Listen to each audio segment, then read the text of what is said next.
welcome back. We're about to venture off into our fourth and final topic for this morning. It's actually a very interesting one as to the Belize Voluntary Blood Donors Association.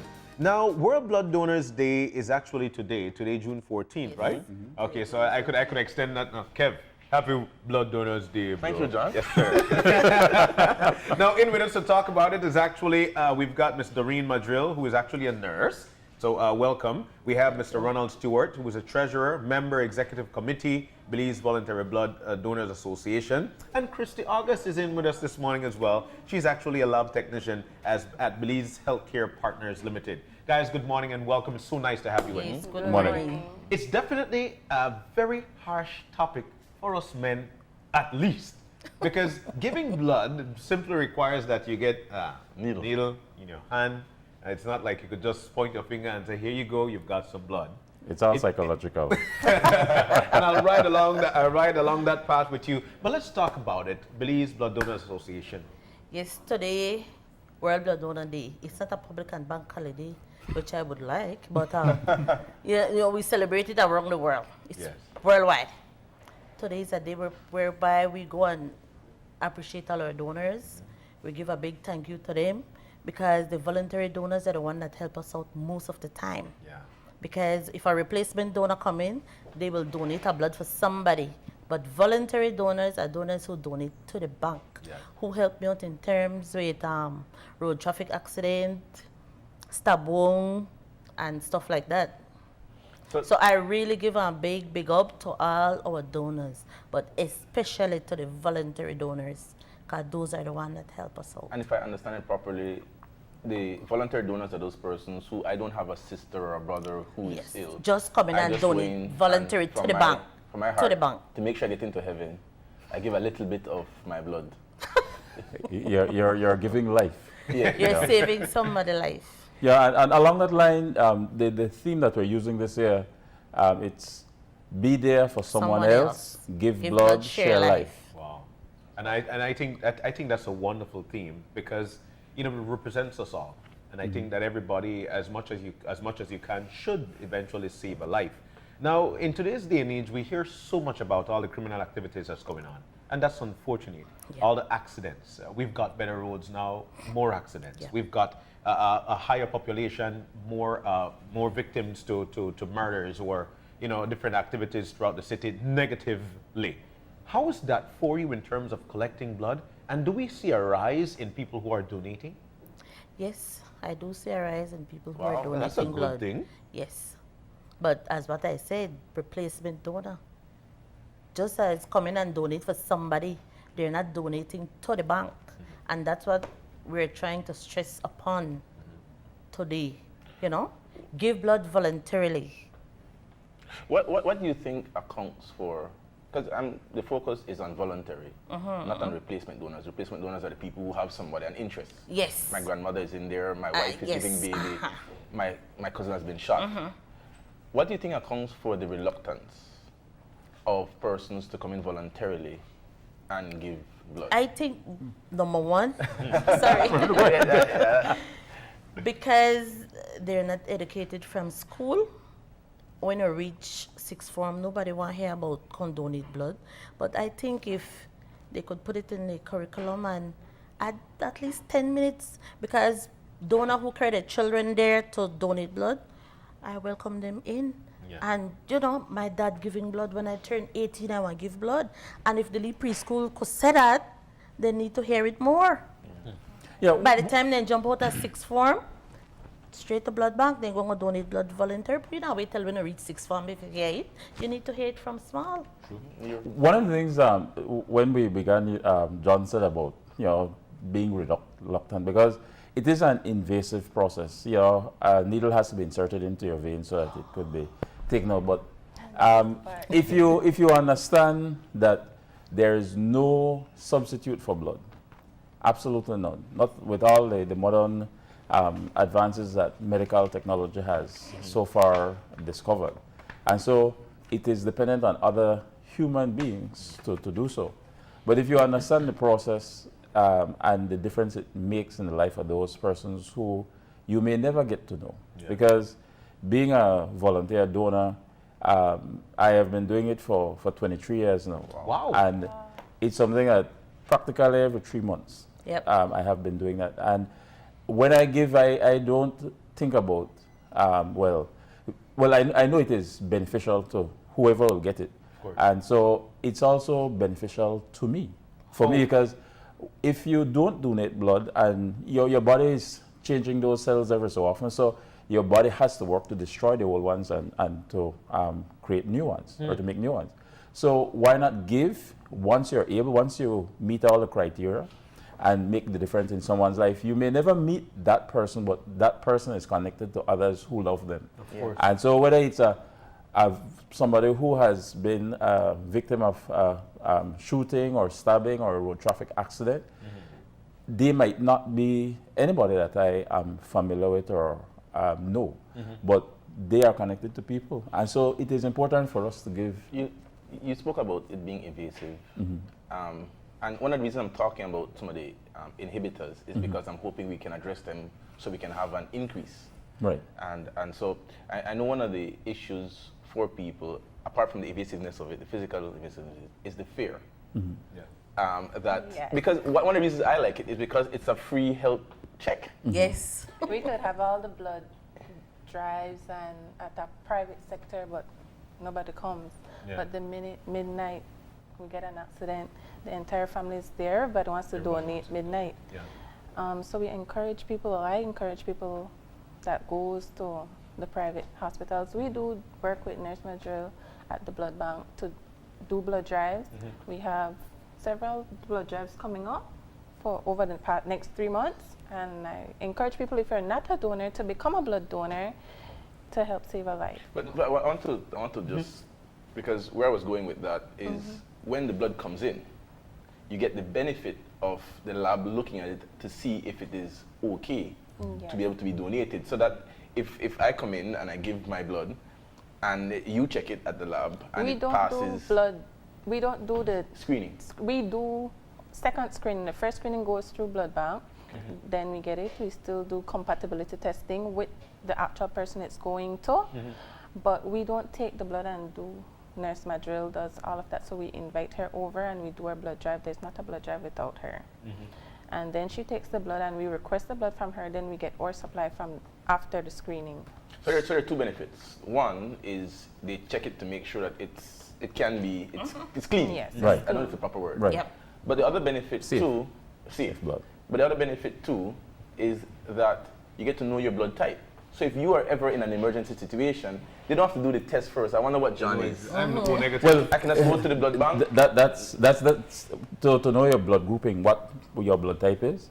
That's done at the very beginning, Yes. before anything else. Correct. You know, and once you know your blood type, you know what are because there are some persons because there are 8 different blood types, and one of the things that we do in these sessions and these opportunities is to bring awareness to the public that it's not all blood that could be used for everybody. Yeah. The only one blood type that is universal is O O negative. negative. So O negative could give to anybody. To But all positives and to right. all negatives. But an O negative person needs to get O Not negative. O negative. So they can give to anybody, but they could only get from another O negative. So let's go through the process. Like for somebody like me, I'll be honest with you, man. In terms of going to the blood bank and having to donate blood, it's a scary thought for me because I have that fear of needles. So let's say I say, okay, cool, I'll do it. Walk me through that process. I get there and then? You get there, you need to fill out a questionnaire. You have to make sure that you have breakfast before. And after you're done, fill out the questionnaire. I check the questionnaire. And after that, we proceed again. I check your finger to find out your blood type. Even though you said that you O negative, I will still need to prove that myself. Of course. So I check that and I check the amount of blood you have. You must have 13.5 and over to donate a unit of blood for male. 13.5. For female, What? 30.5 grams. 12.5 for female. Anything over that can donate. But for male, it's 13.5 and over. See, That number is in a sense the health of your blood. So it has to be Tell at me a how much certain units level. you have that you can donate one from that. how And do you then just suck determine? it up. This And is then what you take it out. Yeah, because There's an instrument that is used. to determine To the from blood one level. prick to my finger Right. Yes. can determine the amount of blood Right. that I have. Yes. Yeah. Sweet. I was in preparing for the show. I was very interested because the focus on the website, which commemorates World Blood donor. Voluntary Blood Donorship, is that 7% of your body is actually blood. You're looking at 1.5 gallons of blood. And what I didn't know was something that you alluded to, which is that your body actually produces blood and destroys red Every blood cells 3 months. every 120 days, And then creates new ones. then creates new ones. You were talking about education. How much of the education process do you try to get to the person who is actually giving blood to say, because you want repeat donors? Donors to come Right. back, So yes. you're telling them, listen, you come one time already, you don't give away an amount. 3 months later, come 3 back. months later, Please come come back. back. Before And you it's good for even you. reach that far, right at my desk, it all depends on how high your blood at that point in time. I encourage you there and then. I need to see you, man. You come back 3 months because your blood high. Come on, make I even check it for you. Yeah. I want to do that. I get back my donors there, man. Wow. It blows my mind, especially with the amount of things that can be done within that particular time. So for me, going in there, what's the duration? Do I spend 20 minutes? Do I spend half hour? How long do I spend from getting in there to taking out that blood and say, you know what, I'll see you in 3 months? It all depends. Because remember, everybody is not alike. You will come and read my questionnaire probably pretty fast. Other people might go a little bit slower. Some can't. So it all depends on each and every individual. How long does You it take understand to what I'm saying? Yes. Oh, a few minutes. I general time is about 6 to 7 minutes. Yeah. Few Wow. minutes. That's very short. Yeah. Yeah.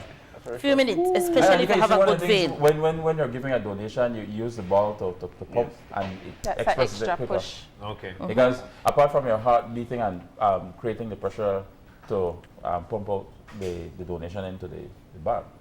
I want us to touch on something else because a lot of times people are motivated by self-interest. So they're thinking, I don't give trouble, so I won't get shot, so I won't need blood. I'm healthy, so I'm not going to need surgery. But let's talk about the things that blood transfusions or blood availability is needed. I know, I was cancer patients Right. Yes. Right. use blood, pregnant women, Dialysis patient. dialysis Dialysis patients. patients. But one of the interesting ones. Anemias. Sorry? Anemias. Anemias in children. But one of the interesting things was we keep on talking about man-made disasters, but in the event of a hurricane, the availability of blood, and we're going into the hurricane season, must be on high demand. Of course. So can you talk to us about getting somebody to connect themselves to why they need to come in, as opposed to saying, you know what, blood not affect me, my blood good. You know, I had an experience several years ago where at the time I was working with my former employer, and a colleague, when we had done, I invited nurse to come in and do the presentation, and the person said, well, I'm not going to give unless it's my relative who needs. Ironically, the following week, I was asked by that same colleague, can you give blood my father needs? And I told her, I said, let's start with your family. I said, who within your family? Because you have to understand, you talk about the self-interest. There are some people who feel that, well, I don't need, nobody for me needs, but then that could change in a minute. Yeah. You know, because you do not know what will happen when you step out of here, wherever you're going. That's true. And so I look at it, while I can give, I'll give as often as I can, because as I started and said earlier, it is something that there's no substitute. There's absolutely no substitute for blood. And so you give because somebody needs. There's every few seconds in the world, and I'm not sure how many minutes within Belize, yeah. that somebody needs to be getting blood.